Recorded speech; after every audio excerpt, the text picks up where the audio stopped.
सभी मित्रों को नमस्कार। प्राकृतिक चिकित्सा के अंतर्गत जो 5 तत्व है और ये 5 तत्व प्राकृतिक चिकित्सा के आधार है, उसके अंतर्गत आज हम चर्चा करेंगे आकाश तत्व के ऊपर। जैसा कि पिछले व्याख्यान के अंतर्गत बताया गया था कि जो यह 5 तत्व है, इन 5 तत्वों में जो सबसे सूक्ष्मतम तत्व है वह आकाश तत्व है। यह जो आकाश तत्व है, इसका जो एक गुण बताया गया था वो गुण था शब्द।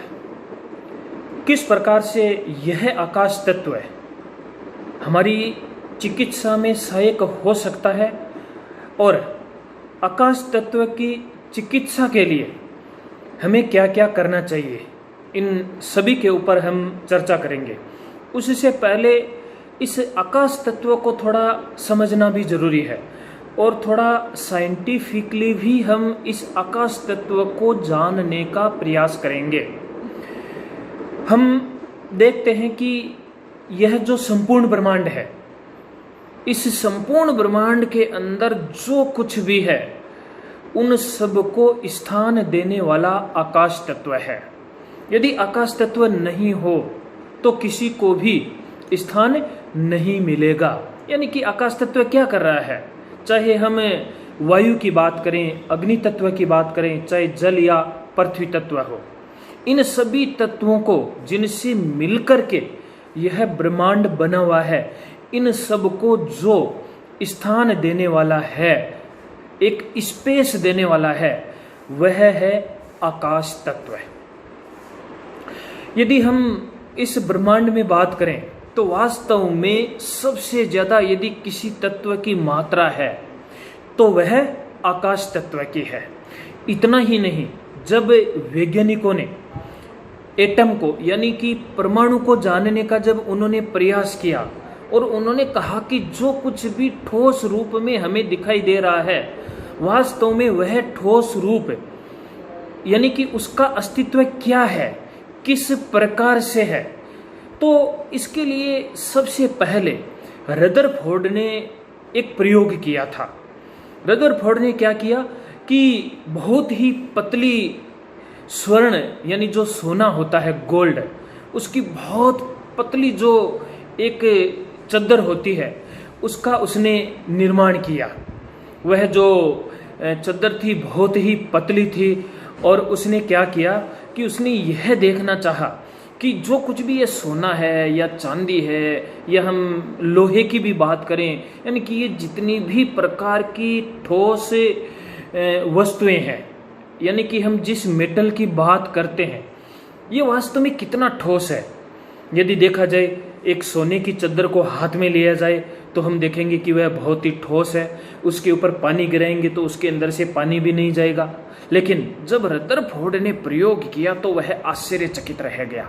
उसने क्या किया कि उस बहुत ही पतली झिनी जो एक चद्दर थी, उसके ऊपर उसने न्यूट्रॉन्स की बौछार की, यानी कि उस न्यूट्रॉन की बौछार से उसने यह पाया कि मात्र 10% जो न्यूट्रॉन्स थे वह टकरा करके 90 डिग्री के ऊपर या 180 डिग्री के ऊपर या कुछ दूसरे प्रकार के एंगल्स के ऊपर वो क्या हो गए, वो इधर से उधर चले गए।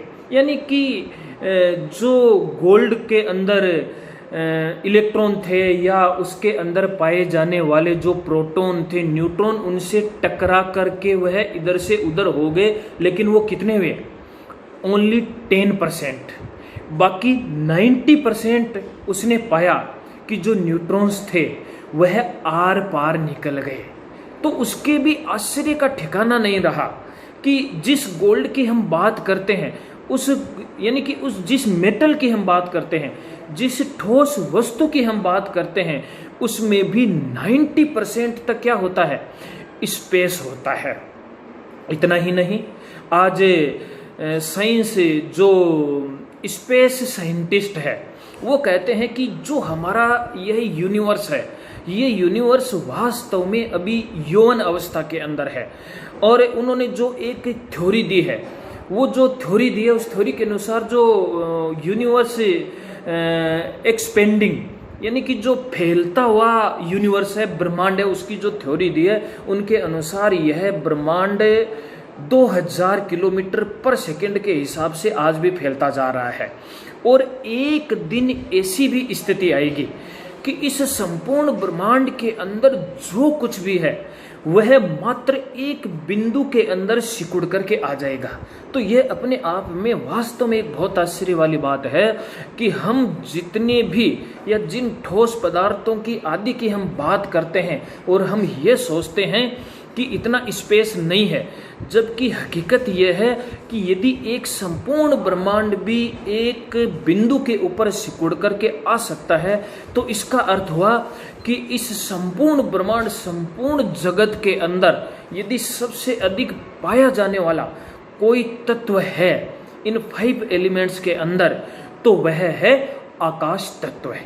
इस दृष्टि से जब चिकित्सा की बात आती है तो इन 5 तत्वों में आकाश तत्व का जो महत्व है वह और अधिक बढ़ जाता है। इसको थोड़ा हम इस प्रकार से भी समझ सकते हैं।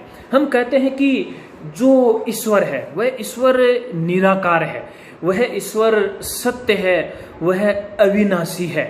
ठीक यही बात आकाश तत्व के ऊपर लागू होती है।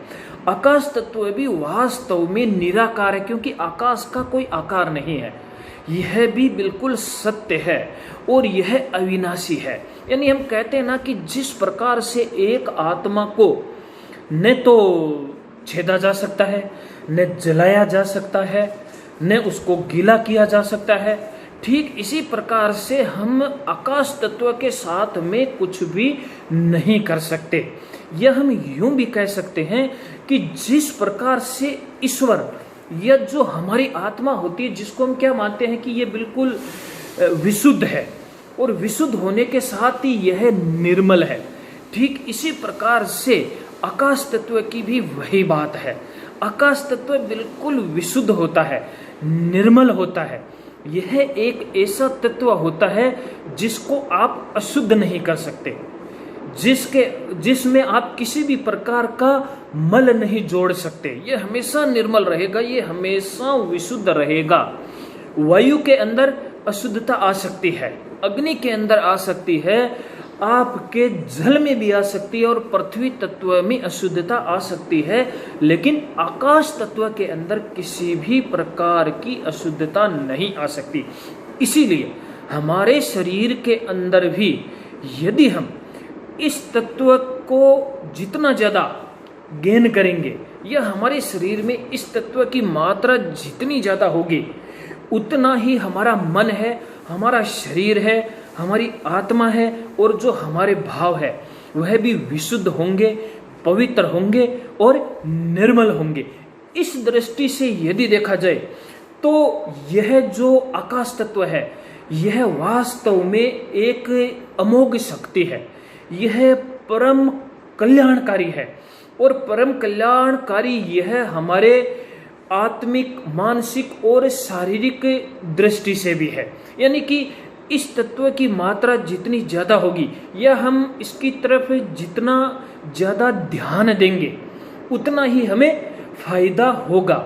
इसलिए आकाश तत्व वास्तव में अपने आप में बहुत ही इम्पोर्टेंट है और इस तत्व की मात्रा को लेकर के और इसके ऊपर थोड़ा सा हम ध्यान देकर के बढ़ेंगे तो निश्चित रूप से जो 5 तत्व है उनका भी हमारे शरीर के अंदर एक तरह से बैलेंस रहेगा। या हम यूं कह सकते कि आकाश तत्व के होने से ही बाकी जो 4 एलिमेंट्स है उनको भी ग्रहण करने के अंदर सुविधा रहेगी। और देखो कहा भी गया है कि पवन, पानी, पृथ्वी, प्रकाश और आकाश पंचभूत के खेल से बना जगत का पास। यानी कि इन 5 तत्वों से मिलकर के यह पूरा का पूरा जो जगत है उसका यह पास बना हुआ है। इसलिए बहुत ही जरूरी है कि उस आत्मिक, मानसिक और शारीरिक शुद्धिकरण के लिए, स्वास्थ्य के लिए इस आकाश तत्व का होना बहुत ही जरूरी है। और इसके लिए यदि हम आत्मिक और मानसिक शक्तियों की बात करें, इनके स्वास्थ्य की हम बात करें, तो निश्चित रूप से इनके लिए जो मन का संयम है, वाणी का संयम है, कर्म का संयम है, इनके ऊपर भी ध्यान देना बहुत ही जरूरी है और आवश्यक भी है। यदि हमारे इस शरीर के अंदर देखा जाए तो जो आकाश है, उस आकाश का कार्य क्या है? शोक, काम, क्रोध, मोह, भय, ये सारे के सारे इसके कार्य है। यदि ये इसके कार्य है तो इसका ऑपोजिट भी उतना ही सत्य है। और हम सभी जानते हैं कि चाहे हम भय की बात करें, चाहे अभय की बात करें, चाहे दुख की बात करें, चाहे हम सुख की बात करें, ये सारी की सारी चीजें कोई ठोस वस्तु नहीं है। ये सारी की सारी चीजें जो है वो निर्विकार है। इसलिए यदि इनको आप प्राप्त करना चाहते हैं तो आपको उस निर्विकार तत्व को ही क्या करना पड़ेगा? खींचना पड़ेगा। इतना ही नहीं, जिस प्रकार से इस ईश्वर का कोई आकार नहीं है, यदि उस ईश्वर से आप संबंध बनाना चाहते हैं तो हमें क्या करना पड़ेगा? हमें इस अनंत के साथ, यानी कि उस आकाश तत्व के साथ हमें संबंध बनाना पड़ेगा। और हम जितना इस तत्व के साथ में संबंध स्थापित करेंगे, हम निश्चित रूप से ईश्वर के भी हम उतने ही निकट पहुंच सकेंगे। इसके साथ यदि इस शरीर के अंदर हम देखें कि आकाश तत्व का स्थान कहाँ कहाँ पर है, तो आकाश तत्व के अंतर्गत जो हमारा सिर है, कंठ है, हृदय है, उदर का भाग है और कटी प्रदेश है, ये जो स्थान है ये स्पेशली आकाश तत्व के माने गए हैं। इसी प्रकार से जो महात्मा गांधी थे, जैसा कि पहले मैं बता चुका हूँ, जिन्होंने प्राकृतिक चिकित्सा के ऊपर बहुत अधिक जोर दिया है, उन्होंने इस आकाश तत्व को आरोग्य का सम्राट कहा है। यानी कि यह क्या है? यह आरोग्य का सम्राट है। यदि हम आकाश तत्व को अपनाते हैं तो निश्चित रूप से हमारा तन, मन, भाव, ये सारे के सारे क्या रहेंगे? यह स्वस्थ रहेंगे और हम बीमार नहीं पड़ेंगे। इसीलिए कहा भी है कि यदि किसी के पास आकाश तत्व है या जो आकाश के साथ संबंध बनाना जानता है, तो उसके पास में कुछ भी नहीं है। क्योंकि आकाश का अर्थ क्या हो गया? आकाश का अर्थ हो गया खाली, आकाश का अर्थ हो गया है शून्य। लेकिन उसके पास में कुछ भी न होकर के भी क्या है? उसके पास में सब कुछ है। उसके पास में आरोग्य की कुंजी है, उसके पास में ईश्वर तत्व नामक है, उसके पास में वो सब कुछ है जो एक इंद्रियां या जो मन के लपेटे में समझते हैं कि वही सब कुछ है। क्योंकि आकाश तत्व की जब बात आएगी तब हम इन सब से परे हो जाएंगे। अब इन सब से परे होने वाली जो बात है, तो यदि थोड़ा सा हम ध्यान दें कि आकाश तत्व को प्राप्त करने के लिए क्या क्या करना चाहिए, उसके लिए सबसे इम्पोर्टेंट है ब्रह्मचर्य और संयम का पालन। जो ब्रह्मचर्य और संयम का तो वैसे भी देखा जाए तो बहुत ही घनिष्ठ संबंध है। और जहाँ संयम की बात आती है, संयम तो एक जीवन के लिए एक बहुत ही उत्कृष्ट आदर्श है। यदि हम संयम की बात करें तो संयम के अंतर्गत मुख्य रूप से जो 3 चीज आती है, जो हमारे जीवन से, हमारे व्यवहार से जुड़ी हुई है, वो है मन का संयम, वाणी का संयम और कर्म का संयम। अब इनके संयम से कैसे आकाश तत्व की प्राप्ति होगी, ये चीज जाननी भी बहुत ही जरूरी है। देखिए, जब हम मन की बात करते हैं, हम वाणी की बात करते हैं या हम कर्म की बात करते हैं, तो हम सभी जानते हैं कि यदि मन के अंदर हमारे जितने अधिक विचार आएंगे, उतना ही अधिक क्या होगा? उतना ही अधिक हमारा जो मस्तिष्क है वह प्रभावित होगा। और हम क्या करते रहते हैं? हम अनजाने में ही, न चाहते हुए भी, बहुत सारे विचारों का संग्रह करते जाते हैं। और हम सभी जानते हैं कि संग्रह कहाँ कर सकते हैं? संग्रह हम वहीं कर सकते हैं जहां पर स्पेस होता है। अब मान लीजिए कि आपका कमरा है और कमरा ठूस ठूस करके भरा हुआ है और आप उसके अंदर और कुछ डालना चाहते हैं, तो निश्चित रूप से हम उसके अंदर कुछ भी नहीं डाल सकते।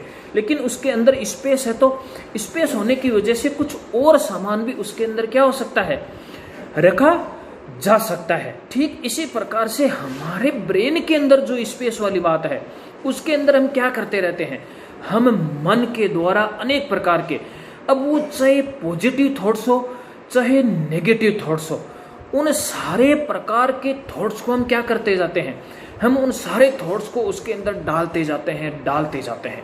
यानी कि जो कुछ भी मान लीजिए स्पेस है, उस स्पेस को हम भरते जाते हैं।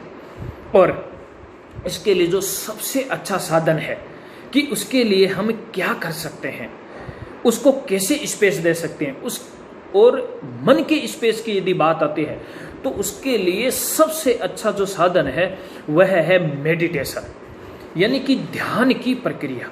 ध्यान क्या करता है, ध्यान आने वाले जो विचार है, या इस जन्म का ही नहीं, जन्म जन्मांतर के भी जो विचारों की परतें, मोटी परतें जो हमारे मस्तिष्क में जमी हुई है, उनको वहां से ध्यान क्या करता है, निकालता है।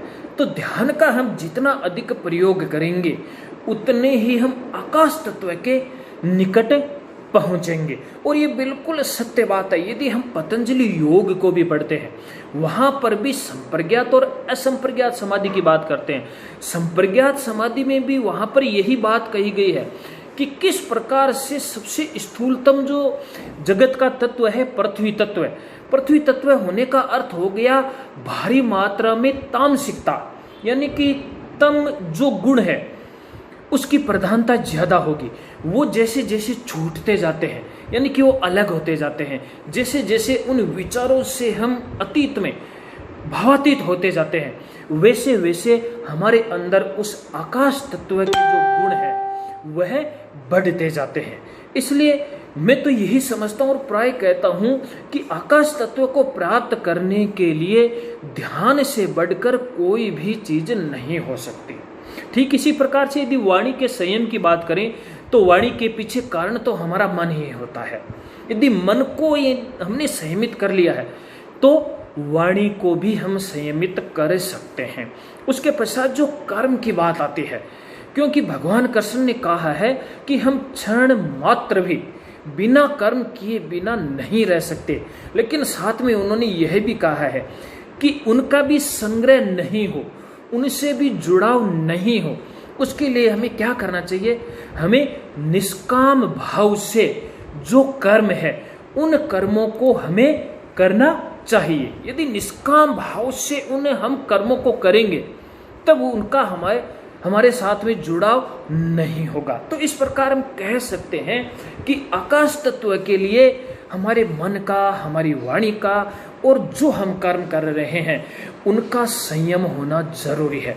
क्योंकि कर्म भी क्या करते हैं, कर्म भी सिर्फ और सिर्फ परिग्रह जो होता है, परिग्रह की भावना को ये बढ़ावा देता है। और जितना परिग्रह होगा, जितना इस प्रकार का कर्म होगा, उतना ही हमारे इस आकाश तत्व की जो बात है, आकाश तत्व से हमारा उतना ही संबंध कम होता जाएगा। अब जब संयम की बात आती है, जब हम मन के ऊपर, वाणी के ऊपर और कर्म के ऊपर संयम की बात करते हैं, तो निश्चित रूप से क्या होगा, हमारी इच्छाओं का, हमारे मन का, उनका निग्रह होगा और उनके ऊपर क्या होगा, उनके ऊपर नियंत्रण स्थापित होगा। तो निश्चित रूप से जब हम ये कहते हैं कि जहाँ कहीं कोई इच्छा ही नहीं हो, मन के अंदर किसी प्रकार के कोई ऐसे संकल्प ही नहीं उठते, तो एक बार के लिए ऐसा लग सकता है कि इस प्रकार का जो जीवन है वह नीरस जीवन है। पर यह जो जीवन होता है वह नीरस जीवन भले ही लगे, लेकिन अंतोतगत्वा जो अंतिम इसका परिणाम होता है वह बड़ा ही आनंददायक, शांतिमय और सुखद होता है। इसके साथ ही मानसिक अनुशासन और संतुलन के द्वारा, क्योंकि जितना मानसिक अनुशासन होगा, संतुलन होगा जीवन में, उतनी ही हमारे अंदर जिन हम डिजायर की बात करते हैं, या जो भी इस प्रकार के जो कर्म होते हैं उनके ऊपर अंकुश लगेगा। साथ ही जब मन के ऊपर नियंत्रण बढ़ेगा तब एक शक्ति हमारे अंदर अपने आप जागृत होनी शुरू हो जाएगी, और उस शक्ति को हम कहते हैं कि मन शक्ति के द्वारा रोगों का निवारण। हम बहुत सारे लोगों को देखते हैं और हम ये भी देखते हैं कि बहुत सारे जो पहुँचे हुए साधु संत होते हैं वो एक आशीर्वाद से या किसी के ऊपर हाथ फेरने से ही व्यक्ति क्या हो जाता है, वह ठीक हो जाता है। उसके पीछे एक ही कारण है, क्योंकि उनकी कोई इच्छाएं नहीं होती है, उनके कर्म, उनकी वाणी, उनके मन का संयम इस प्रकार का हो जाता है कि उनको किसी भौतिक या स्थूल जगत की आवश्यकता नहीं होती है। भौतिक और स्थूल जगत के बिना ही वो क्या कर सकते हैं, वह अनेक प्रकार की बीमारियों को ठीक कर सकते हैं। इसी प्रकार से एक बहुत ही अच्छा साधन है इस आकाश तत्व को प्राप्त करने के लिए, वह साधन है विश्राम और नींद। यानी कि हम 24 घंटे काम तो नहीं कर सकते। यदि हम काम करते जाएंगे तो निश्चित रूप से न केवल हमारा मस्तिष्क, जबकि हमारे शरीर की जो मांसपेशियां हैं वह भी थक जाएगी, उनको भी रिचार्ज होने के लिए ज़रूरत पड़ेगी। अब यहाँ पर हम ये नहीं कह सकते कि हम तो अच्छा भोजन करते हैं, अच्छा खाना खाते हैं, पानी पीते हैं, बहुत सारी चीज़ें लेते हैं, इसलिए शरीर के अंदर कहाँ एनर्जी की कमी आएगी। तो फिर मैं यही बात कहूँगा कि यह सिर्फ और सिर्फ आपके स्थूल जगत की बात है, और आपके स्थूल जगत तक तो वह एनर्जी काम आ जाएगी, लेकिन जब आप उस सूक्ष्म जगत के अंदर प्रवेश करेंगे, उससे भी सूक्ष्म जगत के अंदर हम प्रवेश करेंगे जहां पर आकाश की बात आती है, जहां कुछ न होकर के भी काम हो रहा है, उसको यदि आप रिचार्ज करना चाहते हैं, उसके ऊपर यदि आप ये चाहते हैं कि वह स्वस्थ रहे, तो उसके लिए हमें आवश्यकता पड़ेगी विश्राम की, हमें आवश्यकता पड़ेगी नींद की। अब हम सभी जानते हैं कि जब नींद ली जाती है, मैं गहरी नींद की बात कर रहा हूँ, आजकल के लोगों को जो नींद आती है जिसमें बहुत सारे विचार भी चलते रहते हैं, स्वप्न भी चलते रहते हैं, उनको ऐसा लगता है कि कुछ ऐसे विचार नेगेटिव पॉजिटिव चल रहे थे, इस प्रकार की नींद आई। नहीं, एक ऐसी गहरी नींद जिसमें आपको लगता है कि मुझे तो कुछ भान ही नहीं रहा, मुझे तो कुछ पता ही नहीं रहा। इस स्थिति के अंदर भी क्या होता है, उस स्थिति में किसी भी प्रकार के आपके चेतन मन के द्वारा चलने वाले जो भी विचार और होते हैं वह बिल्कुल शांत हो जाते हैं। यानी कि अब सब कुछ शांत होकर के आपके मस्तिष्क को, आपके शरीर को कुछ करने का, इंटरनली कुछ चल रहा है वो एक अलग बात है, लेकिन उसको कुछ करने का क्या होगा, उसको एक स्पेस मिलेगा। और साथियों एक चीज़ हमेशा ध्यान रखना, इस स्पेस की बहुत ज़्यादा आवश्यकता है, क्योंकि हमारे अंदर यदि कुछ स्पेस ही नहीं होगा तो आप कभी भी उसके अंदर कुछ डाल नहीं सकते। पेट के अंदर यदि स्पेस नहीं है तो आप खाना नहीं डाल सकते, और आपके मस्तिष्क के अंदर यदि स्पेस नहीं है तो आप कभी भी अच्छा नहीं डाल सकते। इसीलिए मैंने कहा ना, ध्यान वो स्पेस देता है, और जब वो ध्यान स्पेस देता है तो वहाँ पर एक अवकाश मिलता है कुछ अच्छा डालने के लिए। एक और उदाहरण के द्वारा भी इस चीज़ को हम समझ सकते हैं। आजकल हर व्यक्ति के पास में फ़ोन जरूर मिलता है, और हम सब जानते हैं कि फ़ोन की भी अपनी एक मेमोरी होती है। कोई कहता है कि जो मेरा फ़ोन है वो 64 GB का है, कोई कहता है कि मेरा तो 128 GB का है, कोई कहता है मेरा 32 GB का है। इसके साथ में उसकी रैम भी होती है, कोई कहता है कि मेरा 2 GB RAM, 4 GB RAM, 6 GB RAM. अब ये रैम क्या चीज़ है, ये मेमोरी क्या चीज़ है? मेमोरी यानी कि आपके फ़ोन का वह स्पेस जहाँ पर आप कुछ एप्लीकेशंस डाल सकते हो। और रैम क्या चीज़ होगी? रैम वो चीज़ हो गई कि जो कुछ आपने डाला है उसका उसके अंदर क्या हो सके, उसकी एनालिसिस हो सके, वो चल फिर सके। यदि वो चल फिर नहीं सकेगा, केवल डाला ही डाला, एकदम उसको पैक कर दिया है, तब कोई क्रिया नहीं होगी, कोई एक्शन नहीं होगा। इसलिए रैम का भी होना बहुत ही जरूरी है। साथ में आपने एक चीज और भी देखी होगी कि आपका फोन यदि 64 GB का है और आपने उसमें एप्लीकेशंस, फोटोज, गाने, वीडियोस उसको डालते डालते यदि आपने फुल उसको भर दिया है तो फोन क्या हो जाएगा?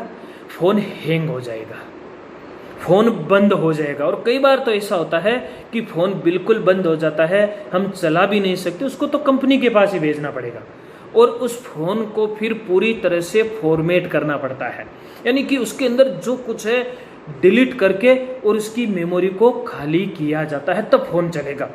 ठीक ही स्थिति हमारे जीवन में भी है, हमारी जिंदगी में भी है। हम भी पता नहीं कितने प्रकार के नेगेटिव जो थॉट्स होते हैं उनके द्वारा हमारी इस मेमोरी को हम भरते जाते हैं और कभी भी डिलीट करते ही नहीं है। तो हमारे इस जीवन को भी चलाने के लिए यह बहुत ही आवश्यक है कि आकाश तत्वों को बनाए रखें। और आपके अंदर भी, आपके इस शरीर के अंदर भी जितना अवकाश होगा उतना ही आप अंदर अच्छी चीजों को डाल सकेंगे। उस अवकाश को प्राप्त करना बहुत ही जरूरी है। तो इस प्रकार से अभी हमने जो ये आकाश तत्व है, इस आकाश तत्व को जाना, और अब इस आकाश तत्व को और किस तरह से हम प्राप्त कर सकते हैं वह हम जो आगे का वीडियो होगा उसके अंदर चर्चा करेंगे। नमस्कार।